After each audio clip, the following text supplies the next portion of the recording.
All right. Hey, everyone. Thank you for joining this IGF-USA Preview Event, Present Trends and Visions of the Future.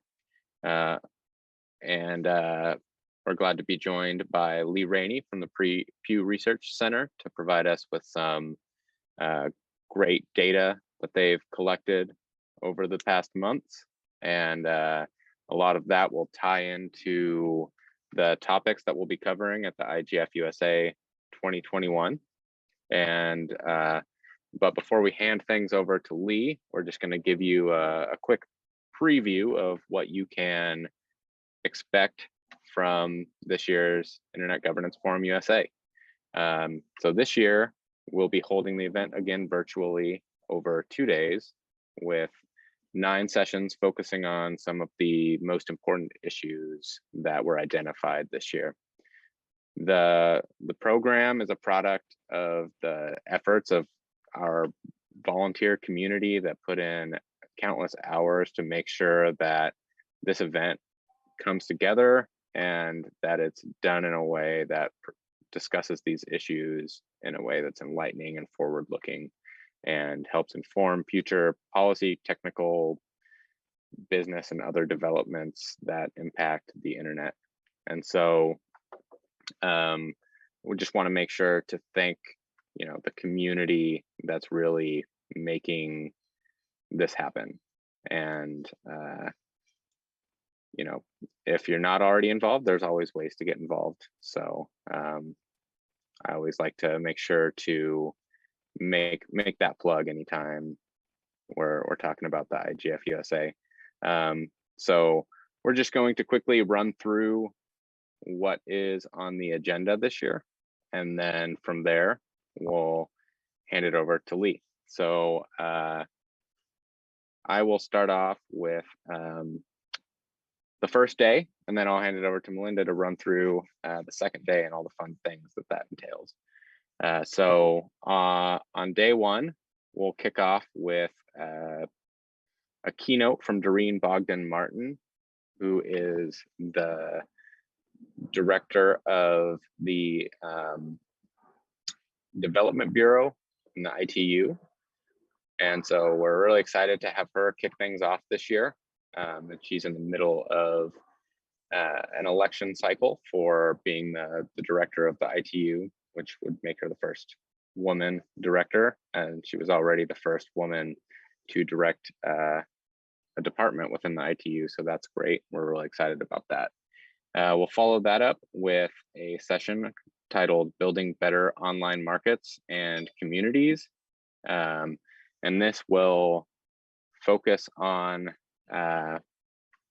different platforms that are making improvements to markets and communities online compared to the status quo. And so we'll kick off this session with a lightning round, hearing about 3 to 5 minutes from different platforms that are doing innovative things, and follow that series of lightning talks up with a panel that will synthesize everything that we hear and talk about how we can move forward in a way that enables current and future innovators to continue to make the internet better for everyone.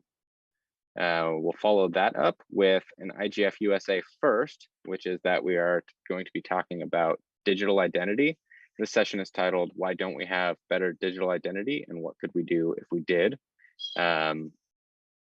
And so we're really excited to, bring this in as a topic that's really important, but hasn't yet made it onto the IGF USA agenda in previous years.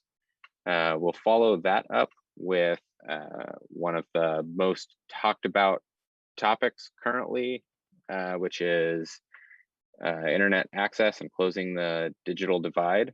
And so we'll bring in a variety of speakers that are talking about how to get 100% of people online and close the internet access gap once and for all. And in that context, obviously, there will be a heavy focus on what's happening here in the US, but also what lessons can we learn from different approaches that have been taken in other countries as well. And then we will close out day one with another of the hot topics, which is content moderation. This session is titled "The Social Platform Dilemma: Governance Approaches to Moderate Legal but Objectionable Content." And so this will be a full day, a lot of exciting discussion, and in between these discussions, we'll be providing opportunities for different networking breaks. And at the end of the day, we'll also have kind of informal happy hour. We're going to use a platform called remo.co, which just allows people to, migrate to virtual tables to have smaller conversations rather than all being stuck in the same room. So with that, Melinda, why don't you tell us what we can expect day two? Great, thanks, Dustin. Yeah, we have an equally exciting second day, day two, the 15th. We'll kick off with another topic that unfortunately is dominating our headlines, the security of our supply chains. So this session will examine the intersection of policy, standards, and technology to identify and talk about a path to resolve any sort of gaps. I'm honored to kick off this session with a fireside chat with FCC Commissioner Nathan Symington. Our chat will be immediately followed by an expert panel discussion. As always, pets of IGF-USA will be available. You heard Dustin's dog and my cat, they'll be joining us. So progressing with the theme of security on day two, our second session is going to focus on the Internet of Things, specifically IoT security and how the industry and the government are working together. We're going to learn about several advances in standards and norms and best practices from the very people collaborating and developing them over the past decade. These are a vital part of ensuring interoperability and security. And it's really great for us to have some bright spots to share with you, especially given the prevalence of all of our connected devices and our concerns about security throughout our lives. After our East Coast lunch break, we'll resume with a perennial topic, a discussion of the future of data, privacy foundations, and legislative approaches. This season panel will bring us up to date on potential legislation and movement within DC, some activities that are happening out in state houses throughout the country, and how and if these can be reconciled for any sort of a national US approach. On the fourth session of our second day, also ripped from the headlines, re-examining antitrust in the digital economy. We're breaking this discussion into two parts. The first is going to be a deep dive into the pros and cons of the existing consumer welfare standard. And then that is going to be followed by a discussion of antitrust into new and burgeoning digital marketplaces beyond the things that we've been talking about that have dominated the discussion for the last few years. The final session of the program will look to the future and the threats around internet fragmentation. In advance, we're going to publish 4 scenarios covering situations around hacking, a privacy breach, a content moderation issue, and law enforcement access. For each of these, we're going to examine them with this underlying theme of 5 years from now, will all of our devices work everywhere, right? What's the impact of fragmentation under those 4 specific scenarios? We're going to end our event with a special closing reception, cocktails and trivia. We will be publishing a list of session-themed cocktails and mocktails and a shopping list, so you can prepare in advance of that evening. We're going to kick it off around 5:30. There'll be a mixologist who's going to give us some helpful hints on how to prepare a couple of those drinks. For the trivia, we're going to break into groups and have teams and work on the trivia questions, but we need your help. If you have some interesting trivia from your years or even months in the IGF space, both IGF in general, IGF USA, or the broader governance space, please let us know. You can send that to our main mailbox at info@igfusa.us. If you could get those to us in the next 2 weeks, that'll be great. Again, info@igfusa.us. So please do plan on sticking around for the full day on the 15th through about 6:30. So for more information about all of these delicious cocktails and mocktails, the technology that Dustin has mentioned, make sure that you're connected with us on social media. Make sure you register enough in advance because we're going to be sending out reminders. Again, the request for trivia questions, the cocktail menu and shopping list, how to connect for both the Zoom platform, Remo, the Slack channels that we're setting up so that we have ubiquitous chat regardless of how you decide to view the program in both days. So please, again, get registered early and keep track of us on social media. And like Dustin, I just want to take a moment again to thank the exceptional contributions of our steering committee and our volunteers, and as well a special thank you to all of our generous sponsors for all their various and support, very important support that we've got this year. So look forward to seeing you. Got a jam-packed 2 days.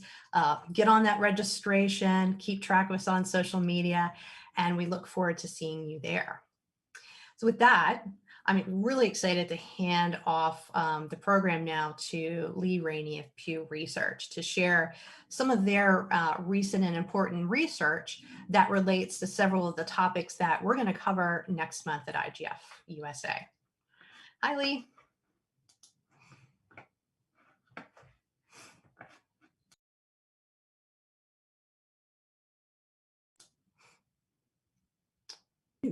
I have to unmute, don't I? Rookie mistake.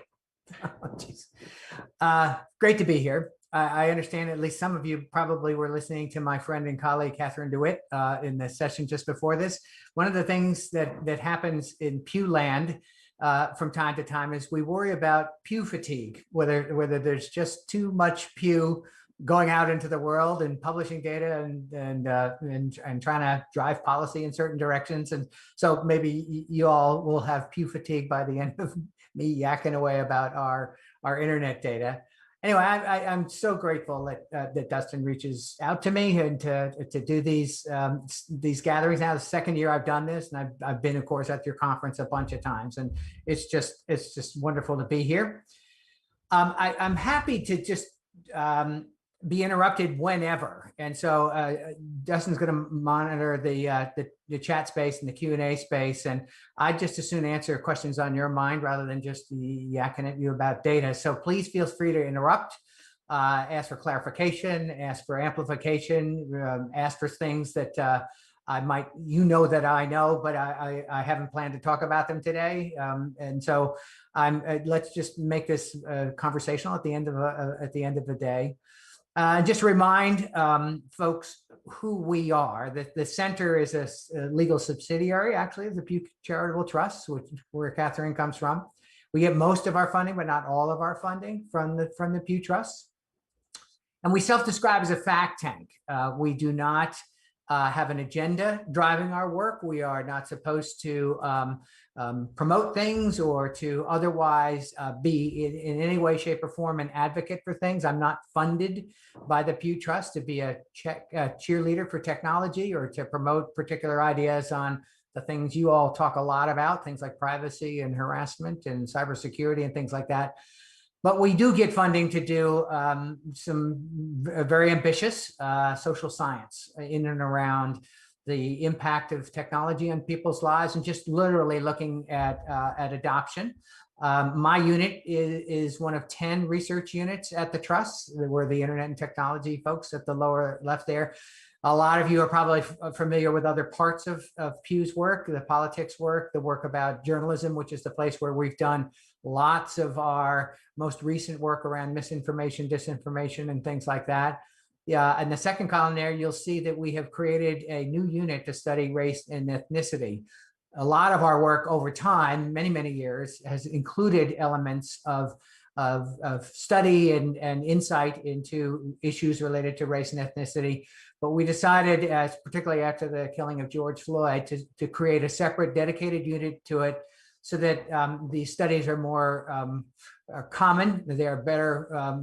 They are better paced, so they're more frequent. And they are focused on sort of interesting diversity inside some populations, rather than just doing comparative work about different groups by race and by ethnicity. So we're really excited about the ways in which we will be contributing to conversations related to that. And on the lower right there, you'll see we've created a data science unit it's about 6 years old now, and we are getting our sea legs in studying things other than doing the kind of surveys that a lot of you know Pew for. A lot of the coverage that we get, a lot of the ways in which we engage with activists and with academics is through our survey work, but we're really intent on doing a lot of work now with data science separate and apart from survey work. So I'm going to go through two things today at Dustin's request. I'm going to go through some of our recent data about tech adoption and non-adoption, so digital divide related stuff. And then I'm going to talk about something that we don't call a survey, we call it a canvassing of experts, where we looked at the year 2025 and what might be the new normal after the impact of the pandemic had sort of settled into the culture and settled into people's lives. So I'll first be talking about some hardcore data that we gathered this February about people's internet use. The other parts of Pew are sort of picking up a variety of signals that the pandemic and its aftermath is, you only live once kind of moment for a lot of people. They're reconsidering their lives, they're reconsidering their jobs, they're reconsidering meaning making in their lives. And so we often look at this through the spiritual angle, and a lot of people are now sort of having that rethink related to their spiritual lives. And then we ask open-ended questions. So there are a lot of people who talk about, this might be a lesson from God going through the culture, but they also talk about things like a reckoning for capitalism and sort of our broad Western cultures anchoring in material things. There's a lot of linkage actually between just people's discussions about their concerns about the future, particularly of big tech companies and things like that, bound up with concerns about climate change, environmental issues, and things like that. Obviously, the pandemic created a big new sort of impetus to think about healthcare and the delivery of healthcare through technological means, as well as just sort of the systems of healthcare and how they do monitoring and surveillance and contact tracing and then promotion of treatments like vaccines. The people also worry about social pathologies and political polarization, and they just sort of want people to clean up their lives. So there's this sense that we are passing through a once in a generation or maybe once in a century kind of moment where lots of people are taking stock of who they are, what they're doing, and how they want to live the rest of their lives.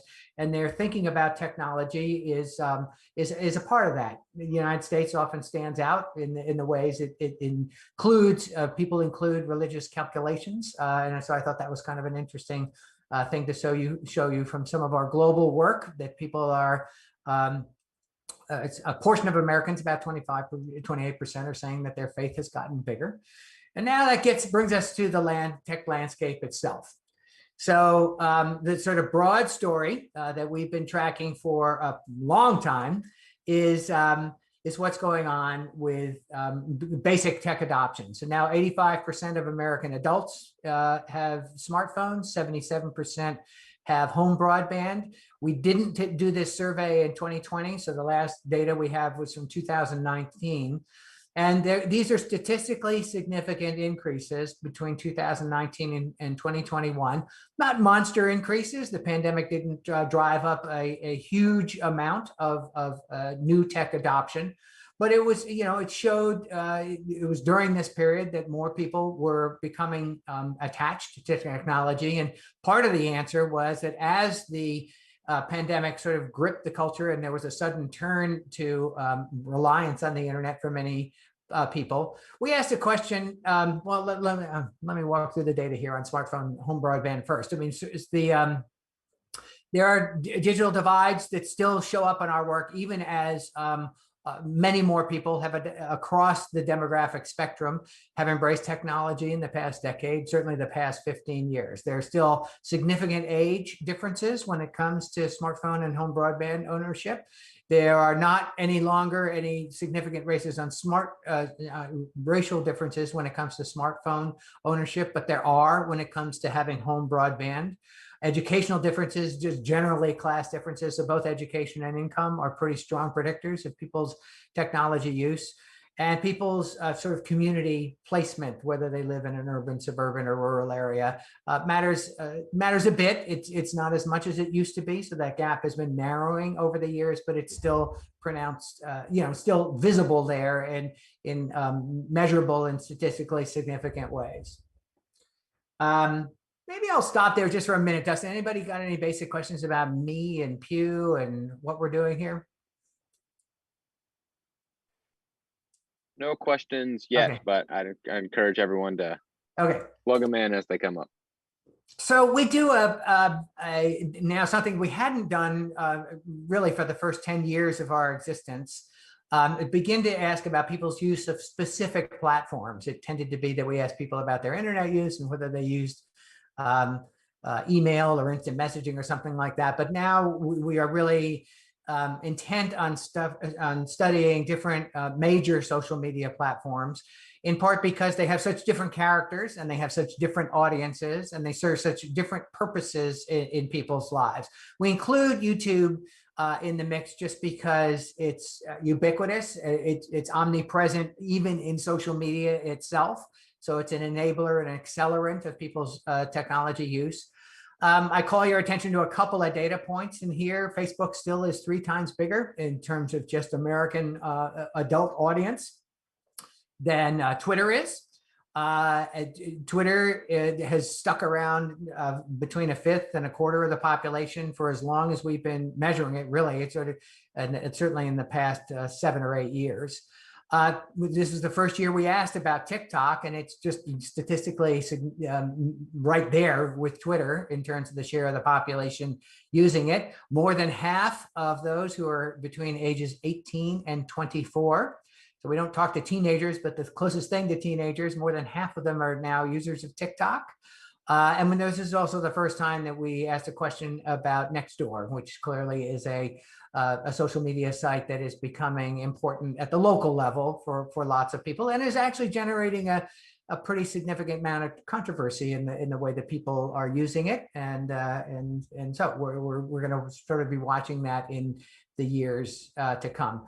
YouTube just sort of stands apart for all kinds of reasons, not least of which is because it's embedded in other social media, but it also is we found that it's a pretty significant news source for people, not their primary news source, but it's a supplemental one. And there are obviously a lot of media organizations themselves are turning their content over or making it available on YouTube. When we did a sort of deeper dive on YouTube, we found that a lot of children are using it, and a lot of parents are allowing that with some trepidation. The gamer community has a big presence in YouTube and a big audience on YouTube. And not surprisingly, but it was just interesting to put numbers on it. There's a stupendous amount of learning that is tied to YouTube. People who go to how-to videos, people who watch lectures, people who otherwise get training in other courses that is YouTube anchored and things like that. So it's just a really interesting thing that, again, sort of statistically significant growth between 2019 and 21 in YouTube and Reddit. Otherwise, everything else was in sort of the margin of error and didn't really grow stupendously in the past 2 years. Social media is very much an age-related story. Young people use social media much more abundantly and much more frequently than older folks. But I would call attention to the last line there, where we're now 50% of those who are age 65 and older are Facebook users. So it speaks to the change that, you know, a lot of folks have seen in politics. The sort of tone and nature of political discourse on Facebook has been changing somewhat, driven by the interests of older users and things like that. But there are still, you know, major gaps between those who are age 18 to 29 and those who are age 65 on most of the other platforms. This is a too hard to read chart, but I pass it along because I've given Dustin the slides and he will distribute them to attendees if you want them. This is a slide maybe to linger over because it's the basic demographics of different platform users. Sort of a heat map too. You know, the heavy blue cubes are cells are you know, the most abundant users. The light blue are the least abundant number of users. Sometimes there are class-related differences in the uses of sites. Sometimes there are a lot of age-related differences. Sometimes there are race and ethnicity-related differences. Women tend to be somewhat higher social media users, almost across the board. Not for everything, but on most of these sites than men are. And the suburban, urban, rural differences probably are driven by demographic differences in rural America rather than the ruralness of the residents of rural America. I mean, they tend to be somewhat older, somewhat less educated, somewhat less related to higher income families and things like that. But anyway, you can have fun with this slide in the future if you're a geek about these kinds of things. This is sort of the yin and yang slide for internet use. On the left column there is that's who doesn't use the internet. Hey, Lee, just wanted to jump in here before we move on completely from the social media one. So we had a comment, which I'm going to spin into a question. So the comment was saying that Twitch is worthy of being included in this analysis. So I guess my question would be, as you continue to carry out these surveys, how are you thinking about kind of including new and emerging or, you know, already existing platforms that aren't included in this, and how do you make those decisions? We sort of use you know, educated guesses about the platforms to use in this. Twitch will be in there in the future. You know, it depends on what happened with things like Parler and things like that they might make the list in future years. Clearly, there's sort of a meta story that's occurring in people's online use is that some people are switching to platforms, at least for some kinds of communications, that they really want to be encrypted and really want to be taking place outside the purview of the platforms and in darker spaces in communications platforms. And so we're constantly looking at this, and that will be added in the future. I wish I could tell you some user numbers on Twitch, because I'm curious about that too. I'm interested if anybody has an educated guess about what the size of the population would be. And the kind of survey work that we do, we have to, you know, we're talking at most a couple of thousand people. And so we have to be convinced that there's a critical mass of users that would be picked up in a survey that's representative of all adults in the United States. And so that's a calculation we have to make as we're asking about different platforms. Awesome, thanks, Lee. And then we had one more come in as well, asking about, it says, do you know how many people use 2 or more services regularly, or how many services people typically use? Yeah, so that's a fabulous question. It's more than half now use 2 or more, which is actually a number that we reported out a couple of years ago, but so it might be inching up to 60%. We haven't done that calculation in this newest material, but it's there. And because we only ask about a limited number of platforms, we don't know. There might be people who use up 20 platforms, and we would never pick that up because we won't ever be asking about that many platforms in our work. But the clear sort of grand social story in data like these, and really implied in the question in a really smart way, is people are diversifying their communications portfolio. I mean, you hear it a lot from the sort of individual conversations we have in focus groups, in open-ended questions and things like that with users. people are making calculations about a number of things as they think about what they want to say in the world. They think, what's the message I want to convey? What's the platform that is appropriate for the message? What's the audience that I want to receive this message? And how much feedback do I want on this message?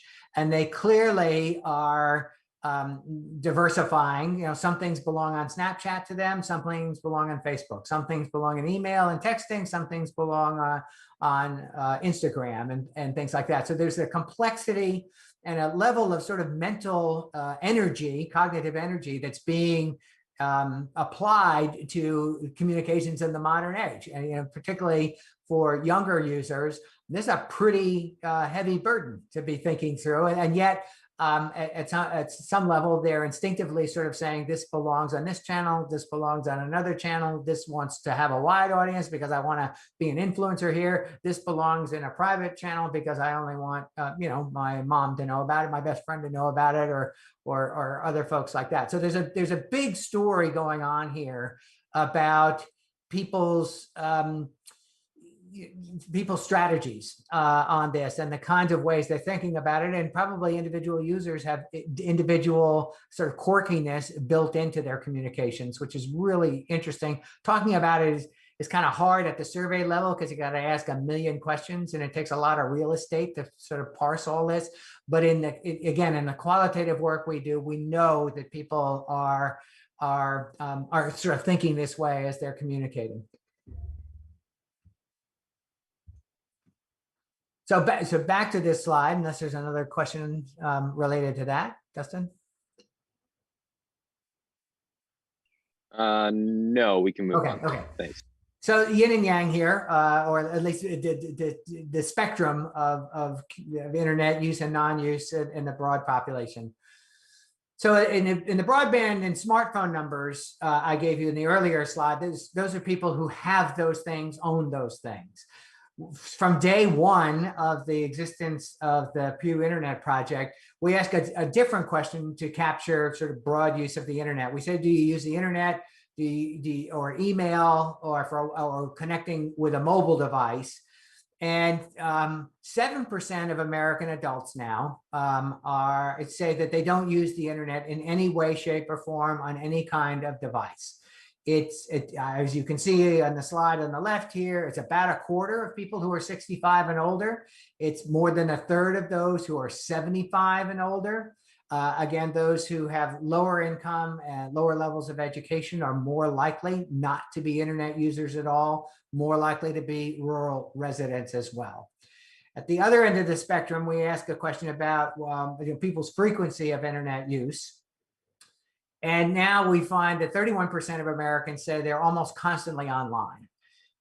They feel like having a smartphone on their person just keeps them alert and aware and plugged in almost all the time. Another 48% say they are on several times a day, and 6% say they're on about once a day. So 85% of all American adults now at least use the internet daily by this kind of calculation.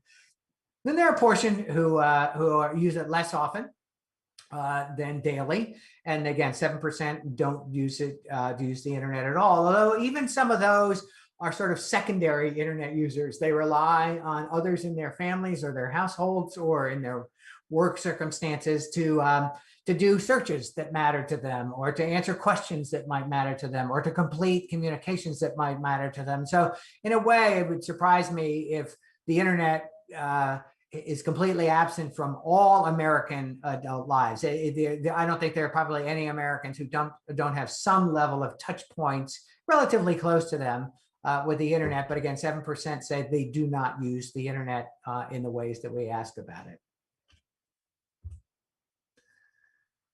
And when we get to the pandemic, especially as people were pivoting towards doing a lot of stuff online, we asked a question about how essential is the internet. And about half of people, 53%, said the internet has been essential. 34% said it's been important but not essential. And 13% said not too important, not at all. And again, I'll give you a sort of more elaborate demographic table on the people who said it was essential.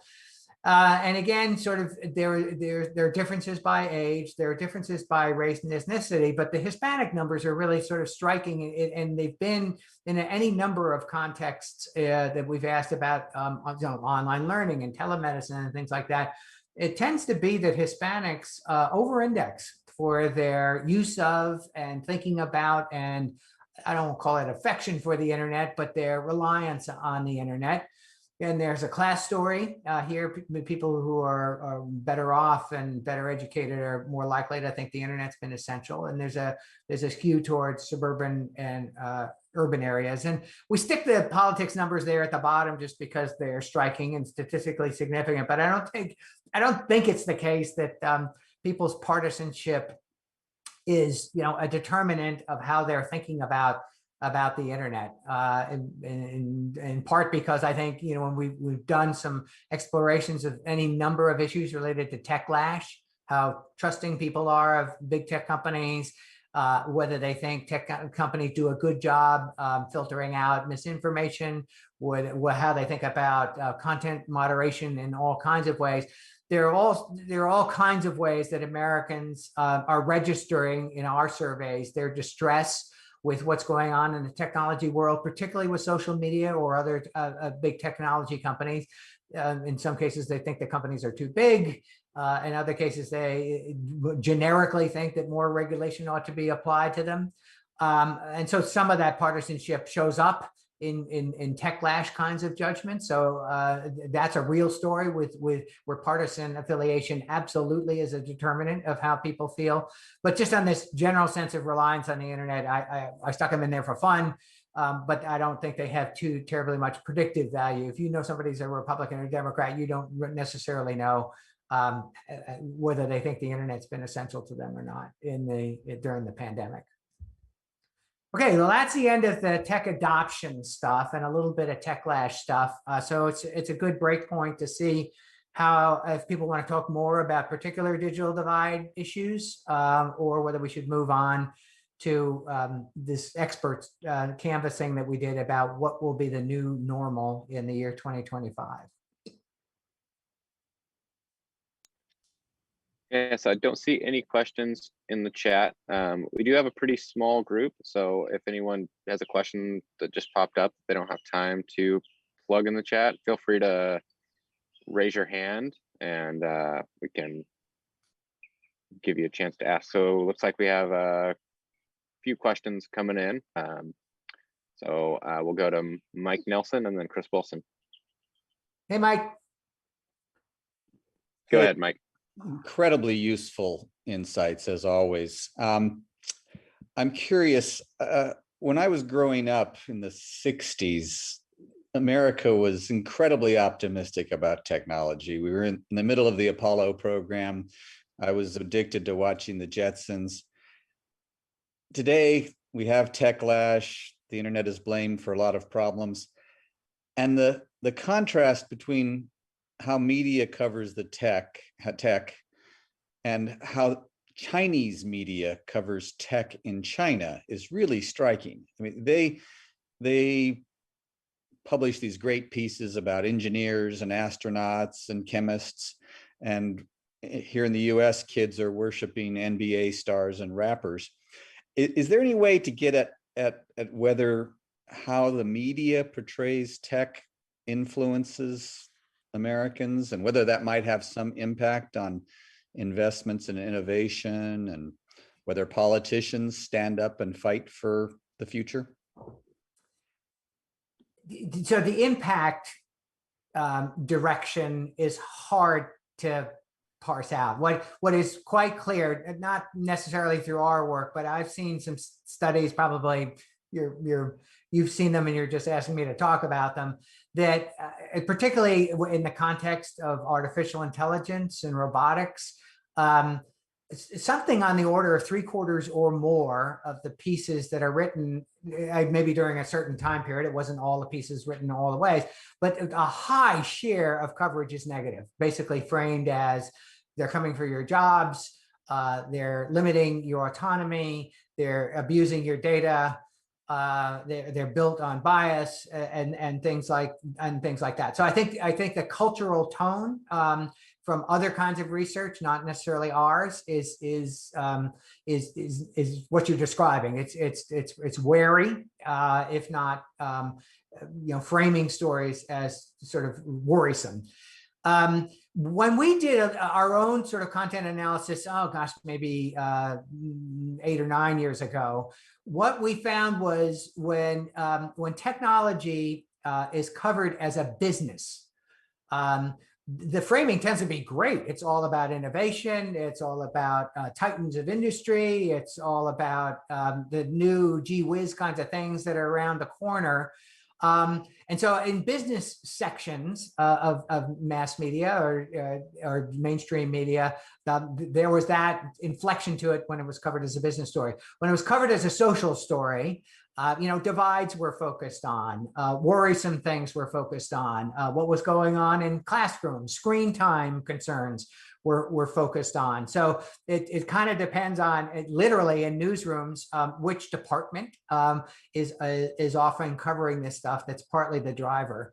The other thing that's sort of interesting to watch, particularly in these expert surveys, is how even the technologists themselves, in some respects, give very strong voice to some of the concerns they have. They can articulate in lots of interesting ways what's around the corner and how great it's going to be, and particularly for healthcare applications, it just nothing but glory and happiness is on their minds and is around the corner. And yet at the same time, lots of people, and this really elevated as misinformation, disinformation, weaponized information became a giant cultural preoccupation. There's this sense that the genie's out of the bottle and won't be put back in. And to the degree that leads to a demoralized society, that to the degree that paralyzes politics, to the degree that addles people, they can't even find the information they want, even when they try, to the degree, I mean, people talk about echo chambers. That's not quite the phenomenon that's being described. There's a sense that it's bound up with tribalism. And so technologists themselves are actually some of the most disheartened people watching that unfold, and sort of materially less hopeful than actually some of the academics in our studies who have given voice over the years to some of the things that worry them, particularly when it comes to things like privacy and harassment. That I hope that was helpful. Very helpful. Thank you. Great, thanks for the question, Mike, and thanks, Lee, for the answer. So we'll go to Chris Wilson next, and then Eric Botts.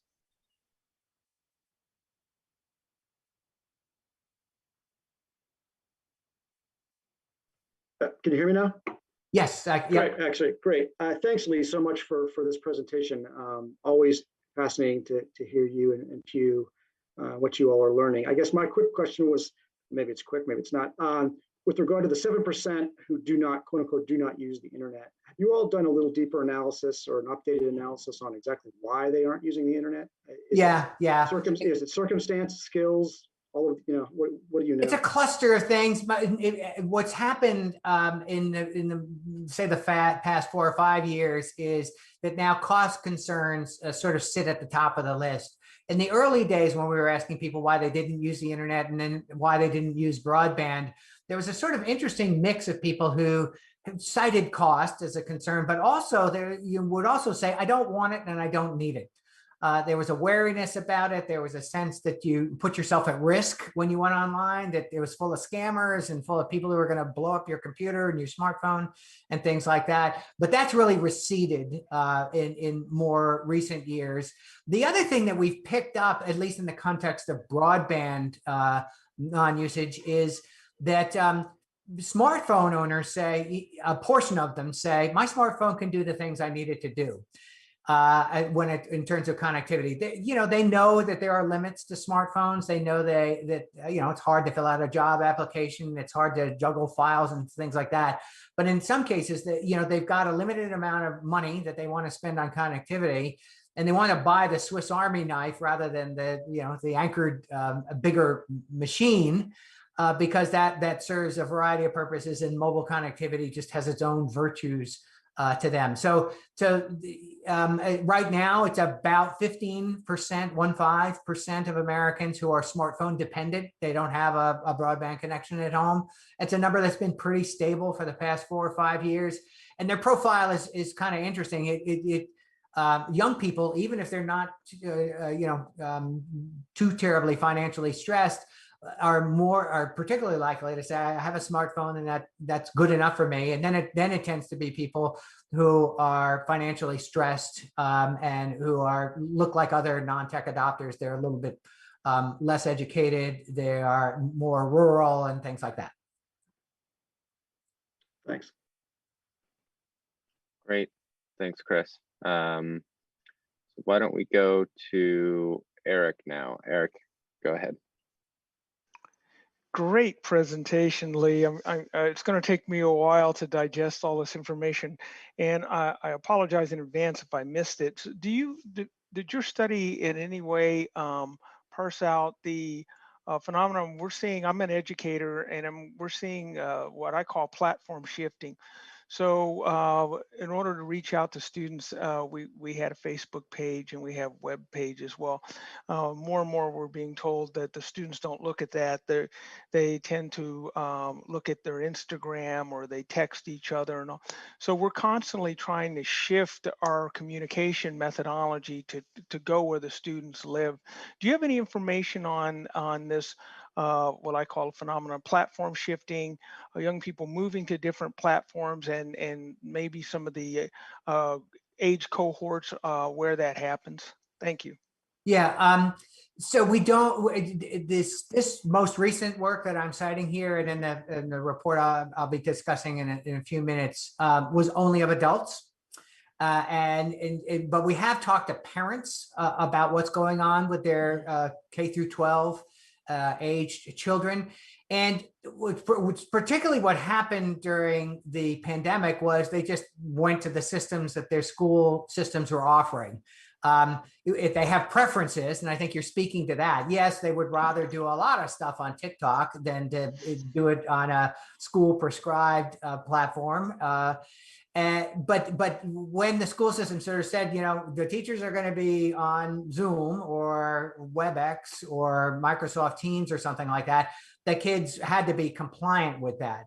The other sort of big thing that we saw during the pandemic was a lot of parents reporting their kids were spending much more time on screens, and parental rules about screens were loosening a bit. They were being less strict. They were being less vigilant about monitoring where their kids were going, because it was just a stressful time for lots of people. But I think the sort of implied thing in your question is, yeah, kids have preferences, and any students have preferences about what they're going to do. But when sort of formal learning is taking place, they're in the hands of the institution and the teachers that are delivering it to them. Yes, they prefer it on certain platforms, but if you say this is the class, this is where it's going to take place, take it or leave it, most students will sort of, at minimum grumblingly go to that platform. So it depends. If you're trying to reach them with extra stuff beyond what's required in standards of learning and things like that, then you got to go prospecting, TikTok, Instagram, Twitch, if you can be there. Zuckerberg is now talking about virtual reality based encounters and things like that. So, there'll be lots of ways that you're just going to have to try a sort of a strategy on multiple fronts to get people's attention. And there's no sort of one size fits all. It's not like every kid is on Snapchat. It's, there's just differences even at that level. So you're going to have to, it's a hit or miss kind of proposition, I'm afraid to say. Thank you. Great. Thanks, Eric and Lee. So let's go ahead, and if there are no other questions, move on to the next section. Okay. So unlike the survey data I was just talking to you about, and a bunch of you are just wonderful contributors to this long running work that we've done, we've collected a massive database of experts, people who are pundits and commentators and builders of digital platforms. And we ping them once a year with big questions about the future. So first of all, these experts have a pretty darn good track record of predicting the future. And we tend to focus on, we don't do adoption questions or repeated questions. We try to ask them questions about things that are sort of enormous in the public mind, things where experts really can speak smartly and authoritatively to big cultural questions and things like that. So last summer, so summer 2020, we asked experts, including a bunch of you on this call, what's the new normal going to look like in 2025? Our specific question was, will things be mostly better, mostly worse, or not much different from what would have happened if the pandemic hadn't hit? And this sort of, again, this is not a scientific survey, so these data are not too terribly meaningful outside the context of this particular sample, but 915 respondents, again, sort of a really interesting, diverse mix of builders, of critics, of practitioners, of pioneers of the internet. Vint Cerf responds to our questions every year. But this sort of give you a sense of directionality, not necessarily of specificity, and people being a bit more downcast than upbeat is a perfectly expectable thing, particularly knowing the crowd that we get responding to us. As you see at the bottom there, it's heavily weighted towards North Americans, although we do get global South, European and Asian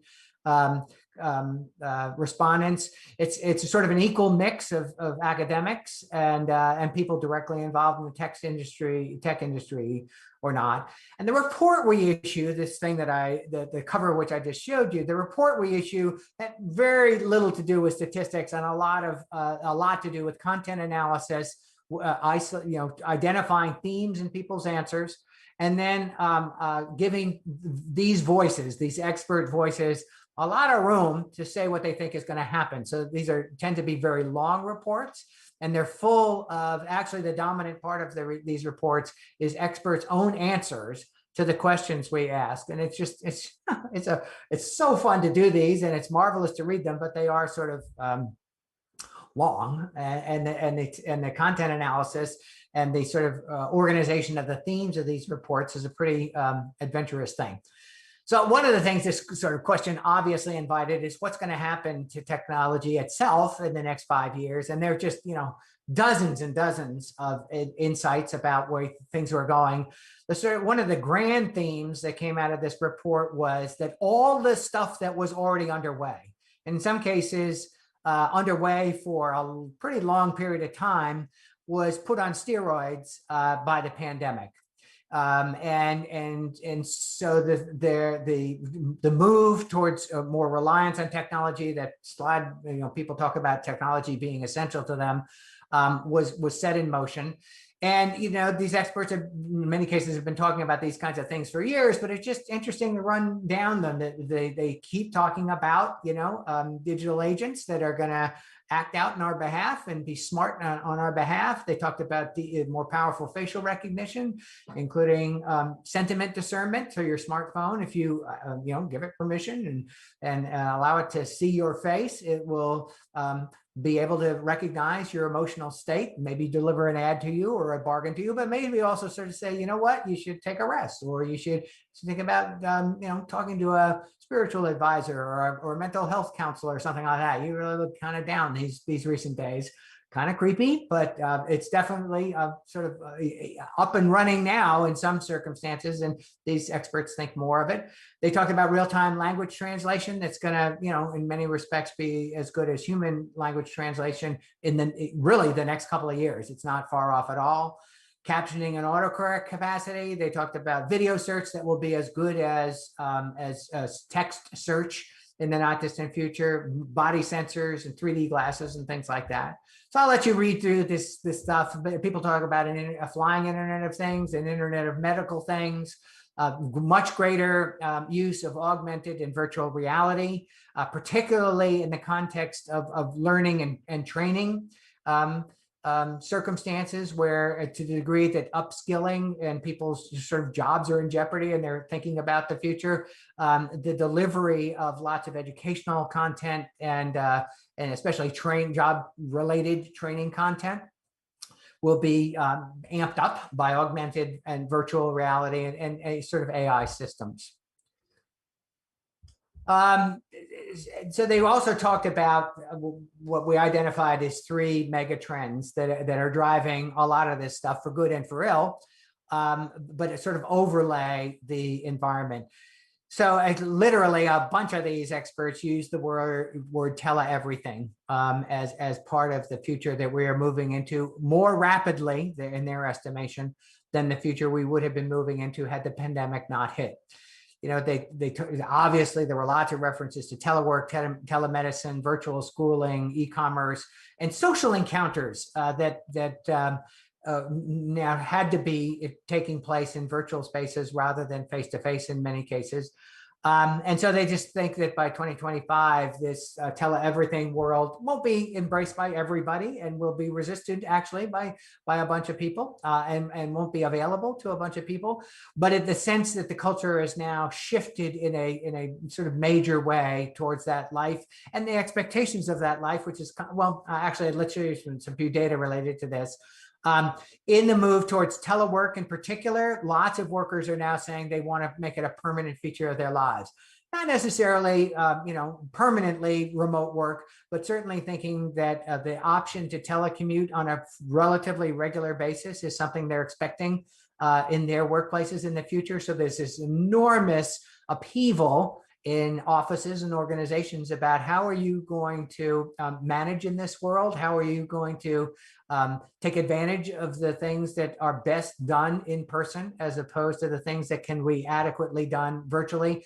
Just we're going to get, if the business literature of the past generation was about productivity and the arrival of technology in lots of workspaces, the business literature, I think, at the next, at least 10 years is going to equally as much focus on what are the preeminent ways in which face-to-face encounters enhance what happens, productivity, communication, exchange, decision-making, timelines, all that sort of stuff, as opposed to when can virtual encounters be a sufficient substitute with a different kind of payoff for employers and their workers, less commuting, less traveling, and things like that. We're going to see a lot of literature sort of parsing which is best, which kind of encounters lead to which kind of production. These are not our data, but they're some Census Bureau data. It shows the remarkable leap in telemedicine that occurred immediately after the world actually shut down. There's a sense that there'll be maybe a little bit of a pullback towards in-office visits with lots of providers, but telemedicine is now sort of a much more deeply embraced part of people's medical and health encounters, as well as school encounters and things like that. I'm just showing you this slide because it's my favorite slide of everything we did in the past 16 months. It's a favorite in terms of its insight into what's going on in the culture at the generational level. So in the middle of 2020, 52% of the people, of the young adults age 18 to 29 were living at home with their parents. That is a higher number of young folks living back home with their parents or just never leaving home than was occurring at the height of the Depression. Just enormous implications for this about community formation, about generational change, about workplace circumstances, about marriage rates, and sort of the march of people's maturation during life and things like that. So I just show it because I like to talk about it, and it is literally one of those oh wow slides that you can't get out of your minds. The second megatrend talked about sort of as people turn to technology, they begin now to think, or they ever more deeply think about technology as a solution to lots of different problems. So as particularly as we head into the Internet of Things era, as smart device era, smart grid, smart cities, smart everythings, the pandemic was a period that primed people now to think that technology can help them solve their problems. Technology can be a way in which they can enhance their lives. It can be a multiplier. It can be a leverager of the things they want to do in life. So there was lots of chatter among these experts about new education and learning platforms, rearranged working patterns, kind of the way I was just talking about them, different kinds of family lives and different kinds of community arrangements, not least of which is sort of an open question about what happens to dense downtown areas with dense with office space. What happens to them in an environment where in a telecommuting allowing kind of world? What happens to those kind of spaces, and what happens to workplaces when a lot of workers are allowed to check in from places that are not at all nearby, and where virtual encounters are the norm? There's a sense that again, sort of remote learning again was a setup for expectations that this is now something to do. For a lot of kids, it was a bumpy experience, just the way that moving towards a virtual environment in workplaces was a bumpy experience. And so there are people who are concerned about what this means. Did my child lose ground during the year that they had to be a remote learner and things like that? And you'll see that lower income families were particularly concerned about that, and families that didn't really have lots of options for or lots of opportunity to have in-person learning taking place, they're particularly worried about what happened last year and what happens moving ahead. And so anyway, that's megatrend number 2. Megatrend number 3 is the thing that we constantly hear from these experts about the future of technology and how it plays out in the culture. The best and worst will happen. So there are lots of ways that the increasing interconnectedness via technology that allowed people to literally escape the bounds of their homes and their communities to meet with other people, gotta enhance empathy, or gotta encourage more empathy among people. And so there's that strain of argument from these experts. And at the same time, it's clearly in some people's minds going to amplify xenophobia, bigotry, and sort of closed communities that sort of hunker down and compete in sort of different ways with challenging communities. And certainly at the level of the nation state, there's a lot of concern about how this plays out. There's ways in which this plays into political polarization. So literally now going to grocery stores is bound up with people's political calculations. Going to other kinds of open air places, whether to wear a mask in the first place is now sort of layered into people's polarization and their sense about who their neighbors are and how trustworthy their neighbors are, and things like that. So that's the end of the mega trend. Maybe I'll stop there before I get into some of the specific things that worry these experts and specific things that excite them.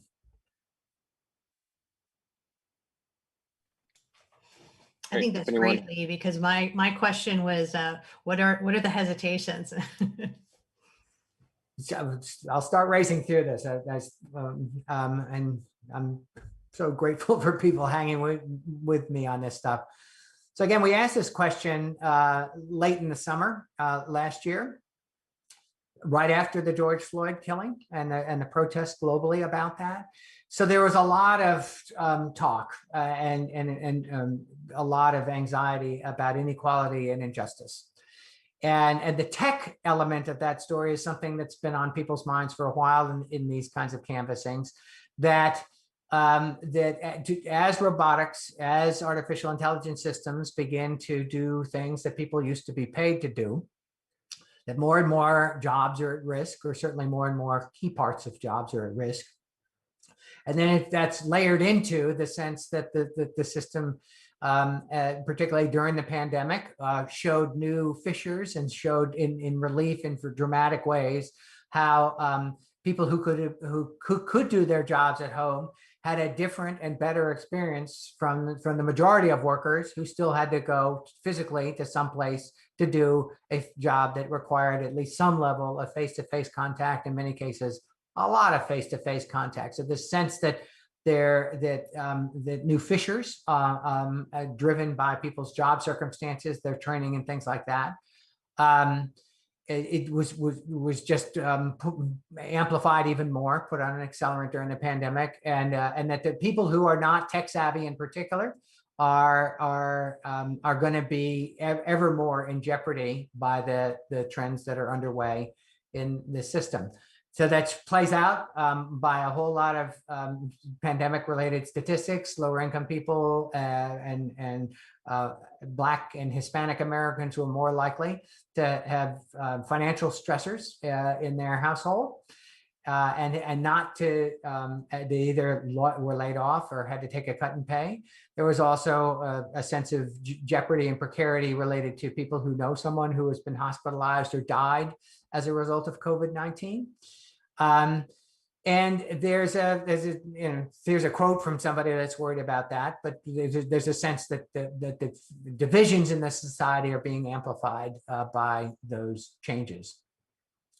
The second thing that they worried about is related to privacy and authoritarianism. That the degree that people were more connected via technology in these environments, that just opens up new pathways for criminals and hacks and other attacks. They also worried about sort of the surveillance possibilities raised by people encountering their colleagues, their work colleagues, their clients, their job prospects via technology systems that are relatively easy to keep track of. And certainly there's a persistent worry among these experts about authoritarian states and the way that they will use these equipments.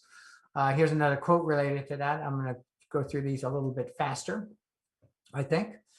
Then it did sort of job precarity. It was a separate thing on their minds, and it sort of, there's a sense that essentially this shift towards ever more rewards for capital and ever fewer rewards for labor was just again sort of accelerated by the pandemic and is going to play out in the future.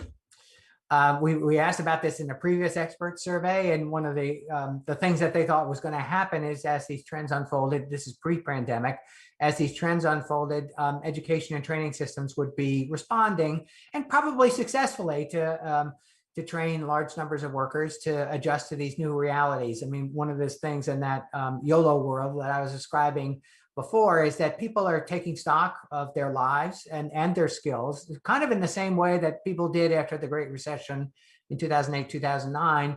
And some of them are preparing for a job set of circumstances that requires lifelong learning. A lot of people aren't, though. Even people who kind of know in theory that their jobs might be in jeopardy, many of them will say in surveys that we ask, well, my job is special. I'm special. I know how to do things that machines can't do, or I'm not easily replaced. And so there's a sense up and down sort of the job spectrum that people think others are at risk, but they themselves are not at risk.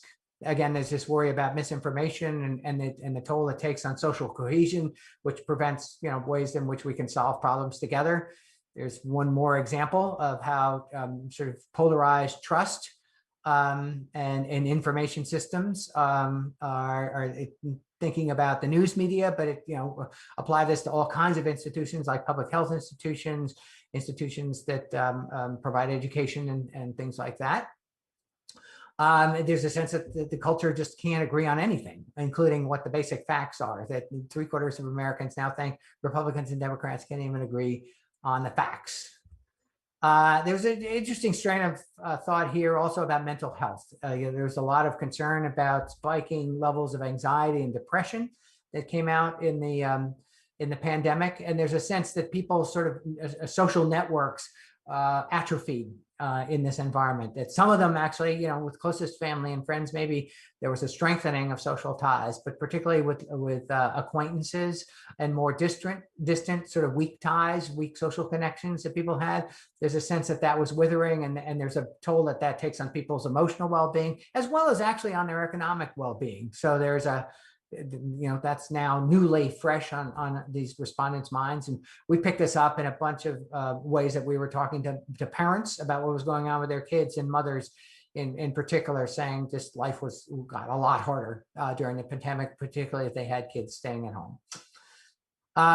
Then finally, I'll go through the hopes, because at the same time they were worried about social inequality. There was a really interesting set of arguments, basically saying that, particularly post George Floyd, that these matters were so essentially at the top of the cultural agenda that you had to hope that more responsive government and social political systems would emerge from this, that there were too many people talking about reform, too many people calling out others, and sort of practices related around social justice kinds of issues, that come hell or high water, either institutions would respond to this, or there'd be social and civic responses that were outside sort of mainstream institutions that would be responsive to it. And people struck a hopeful note related to that. They also said sort of the reckoning is coming for tech companies, not only as a result of techlash that was happening before the pandemic, but that sort of the basic shortcomings of capitalism were sort of now even more pronounced and called into people's attention during the pandemic. And so there's a sense that the businesses themselves will be thinking more broadly, and then maybe the stakeholder frame of mind about how to deliver their services. And that there's, good will come from people now taking stock of their lives, but also just literally not having to commute, or not having to fly off to conferences, or other ways sort of stress out the transportation system, maybe housing systems and things like that. That there would be sort of environmental improvements, family life improvements, community improvements that would flow out of the big shift that was going on in people's sense of place in their workplace. I made a little reference up top about the spread of technologies that were particularly implicated in learning environments and training environments and entertainment environments too. That sense that the run of improvements that were online for AI, VR, AR, ML were going to lead to personalized experiences, virtual experiences that were enchanting and potentially held the prospect of them of learning and things like that. So there was that, and just generally the sense of smarter systems. To the degree that the pandemic exposed, systemic problems in healthcare and problems in the public health system, municipal system, smart cities, and things like that. There was a bunch of hope among these experts that sort of systems thinking, the application of technology and systems, was going to lead to much better things for citizens as they entered a data chasm, where we could know more about ourselves and each other, and know more about the ways to improve things for ourselves. So that's it from the work that I was asked to present, and I'm happy to answer any final questions you have about this this wonderful research. Great, thanks, Lee. If anyone has any questions, go ahead and shoot your hand up now.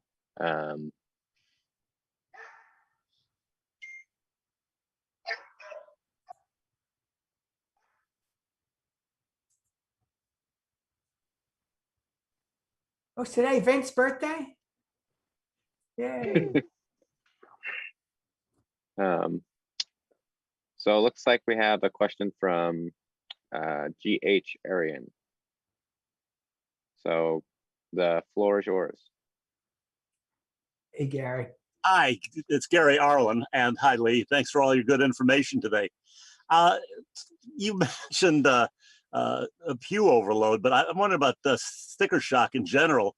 Do you do anything about the costs? And I guess this is related to some of the other economic issues you talk about, but are people thinking about how much they're spending online, not just for the access, but for the amount of e-commerce and all the other services, Netflix?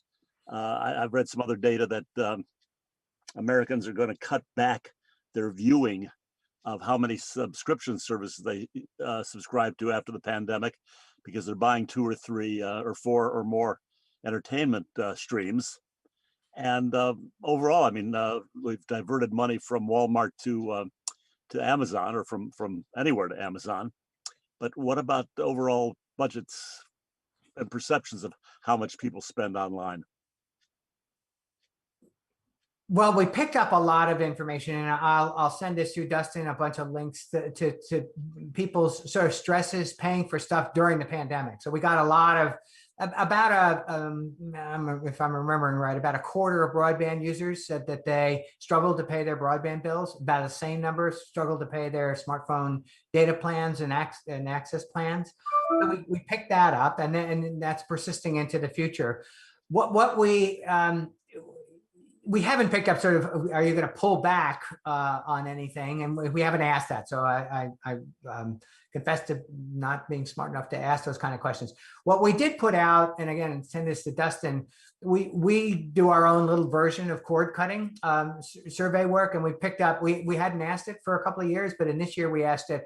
And it's, it's just ongoing. And now, well, I'm not going to try to remember the data because they're not in my head, but stupendous drop off in people who are paying for cable, and a rise in people saying I can get the things I need with my internet connection. And so maybe the reckoning is coming on people sort of doing that a la carte. Other research organizations have picked up that people are increasing to ever larger numbers of individual apps and streaming services related to that. So at some point that might show up. But a bunch of the other data and stories that have covered the YOLO stuff, the take this job and shove it version of things, is that that there's the reckoning that workers and economic actors are making now is that we're in an emergent period, that the pandemic is receding, and that people are interested in lots of different ways of applying their lives to that, or the lessons they think they learned during the pandemic to that, and that's more on their minds than I bought too much stuff online, I got to cut back. We haven't asked about that, but I have not. I wouldn't guess that was a topmost thing on a lot of people's minds in the pandemic, height. Yeah, thank you. It's always great information. I appreciate it. Thank you. Great, thanks, Gary. Thanks, Lee. Any other questions either for Lee or related to any aspects of the IGF-USA that we ran over earlier? I think my dog may be on data overload.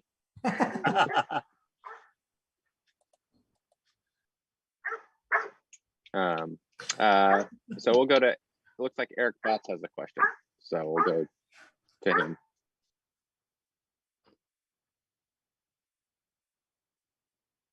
Yeah, just thinking off the top of my head, I was when you were looking at the mega trends, and I was sort of running a calculation in my head. Now, in the interest of full disclosure, I'm in Houston, Texas, and of course, we had a weather event in the winter that my friends up north kind of snickered at us because it almost brought down the entire grid for the state.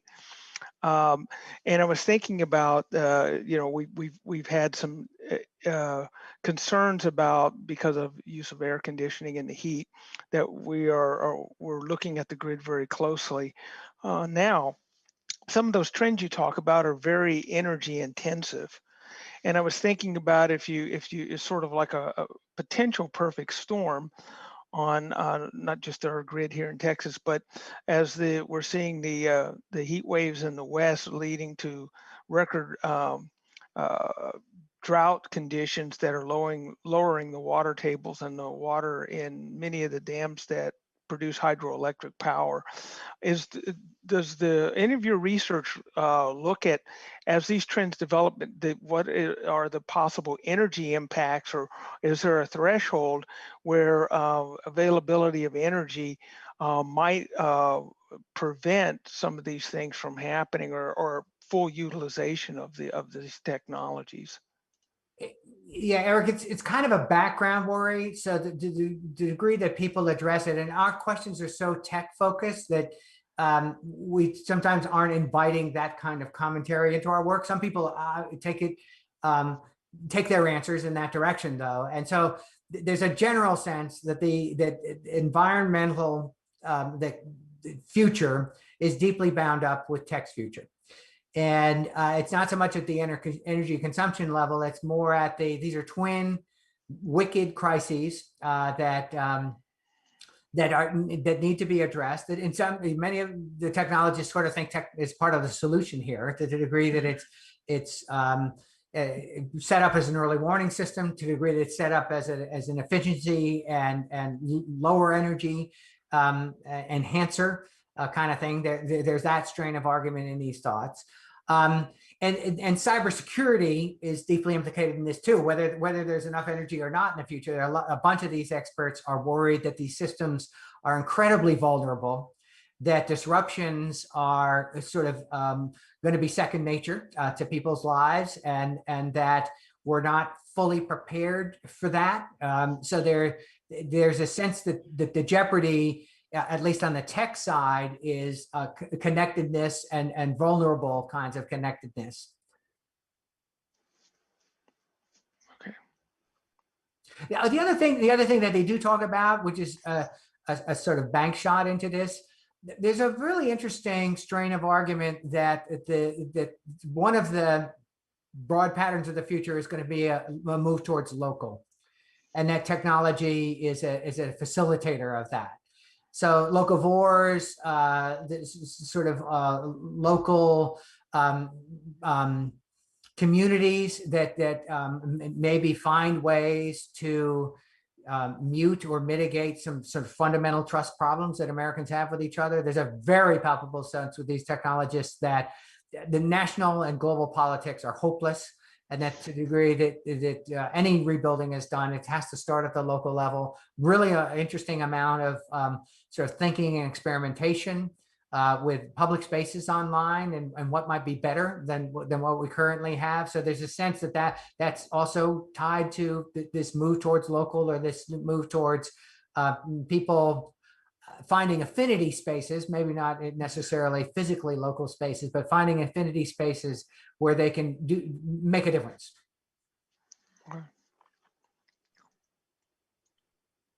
Great, thank you for that. So we have had an email come in with a question from somebody who was unable to join over Zoom. And we have a few questions in the Zoom Q&A as well. So Lee, maybe I'll just give you a few questions and we'll go from there. So the first one is coming in from email. It asks if you have any insights into the public safety trends and possible predictions. And then another one mentioned Pew Research done several years ago on low participation rates of Hispanic folks with disabilities, and whether or not you have statistics on if that has improved. And then a third one on whether or not you have data on people's experience using government websites and services provided through online platforms. And then one more actually, but we can cover this one later, just any URLs to similar research that's been done on internet usage in other countries. Last one first. We've done research about internet use in other countries. It tends to be very sort of high level. Who uses the internet, who uses smartphones. So if you search for Pew Global Technology, you'll find the answer to that. Similarly, on the question of public safety, maybe it's a guns question or a question about crime in cities and things like that. If you search for Pew Guns, you'll find some of the work we've done related to that, and we've got public advocates about. I think that question was coming in from the perspective of. It came in from Katie Noyes, who works with the FBI. So I think about like public safety online mostly. Gotcha. We haven't done any recent cybersecurity kinds of work, but it's definitely on our agenda because it's just omnipresent. And I would guess if I had to now, when we re-ask some questions or when we probe for this, the level of public engagement is going to be relatively low. Awareness is going to be relatively low about the threat, and certainly the level of sort of data hygiene or tech hygiene is going to be, scarily small. And on remind me of the second and third questions. So Oh, Hispanics and disabilities. Separately, we've looked at that. We don't have enough sample size to combine, to have that subgroup identified and analyzed itself. There are differences comparing, particularly the people who want to take our surveys in Spanish. We offer English and Spanish, and those who prefer Spanish have a different technology profile than those who don't. And those who have disabilities, sort of not related to race and ethnicity, but those who have disabilities are less likely to be techno users across the board for a variety of reasons. So maybe those two things probably add up to even more concern about digital access and digital usage and digital literacy, but we don't have that specifically. Now I'm missing one of those questions. So the last one was about whether or not you have any data on people's experience with government websites and services. Oh, yeah. Long ago, we have not probed that probably in 7 or 8 years. There's a really interesting development, I think, in public spaces, particularly government-related websites and apps and things like that. The vaccine hunt was a really interesting one that for some people didn't turn out too terribly well. They didn't blame technology so much for their problems as just sort of public health systems that were just hard to decipher. Availability of vaccines was hard for people to suss out in the early days.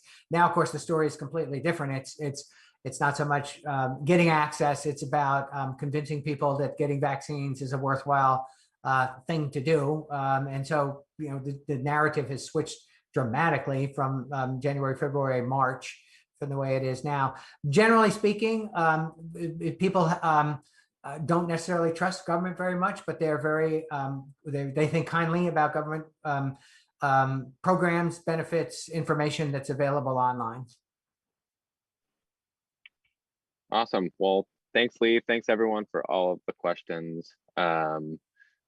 Just appreciate you taking the time to ground some of our discussions in the data and reminding us of, why we're doing all the work that we're doing. So, Melinda, if you have any closing thoughts, I'll hand it over to you to take us home. I'm just glad you're interested. It sounds, the lineup you've produced for the conference itself just maps with a lot of this stuff that is top of mind. Well, we ask about it, and so people answer our questions about it, but the culture is focused on those issues, and to the degree to which you're coming up with solutions, people will be particularly appreciative. So people have a love-hate relationship. Well, it's not even that. People say technology is great for them. There's absolutely little dissent when it comes to when we ask people what technology means in their lives and does for them. Love it. But when we ask about the impact on society, when they think about other people and in their use of technology, people are less enthusiastic. They think, there are problems in the culture now that are driven by particularly big tech companies, and they think that other people misuse technology or aren't smart, discerning, users of it. And so there's a I'm okay, everybody else is screwed up kind of dynamic to this. Thanks, Lee. It's always useful us to have information on what drives users, both the casual user and the super user.